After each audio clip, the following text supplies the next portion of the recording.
I was a clinical social worker for a local hospice agency. I was also a clinical social worker working for a local home health agency. I wanted to join the Air Force because I wanted to hone more in on my clinical skills, be able to focus more on anxiety, depression, PTSD, more mental health diagnoses.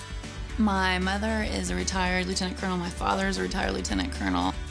My parents were very proud of me that I joined. In fact, my grandfather swore my mother in, and my mother swore me in.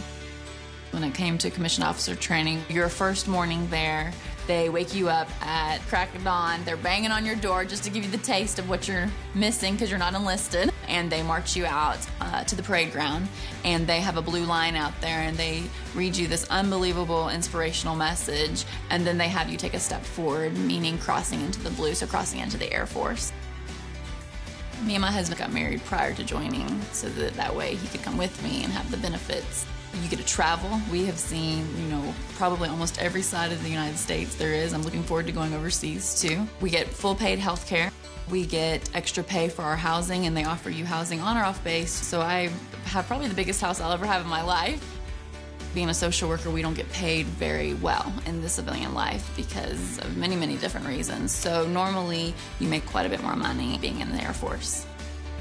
They offer you many training opportunities to go to pretty much whatever conference you want to go to, at least annually, to make sure that you stay current with your continuing education credits. They also want you to be current on all the new therapy modalities. So I've been trained in cognitive processing therapy, prolonged exposure therapy, conjoint couples, post-traumatic stress therapy. We have a lot more free range in how we take care of our patients. We're not worried about the cost of what it takes to test, or worried about if they have a medical condition that's causing their mental health condition, but they don't have insurance to go get medical treatment first. We're just able to say, this is what we think you need to do, and we can do it. On top of that, we're fully trained in a lot of different therapy modalities that you would normally not be trained in being in the civilian side. I love working with the military population. It is the most rewarding job I probably ever had. They have so many unique stories, so many things that they have to go through, that you just kind of help them along that journey to get hopefully to a better place, to also help their family as a whole. It is the most rewarding thing. My name is Captain Zara Davis. I'm a licensed clinical social worker in the United States Air Force.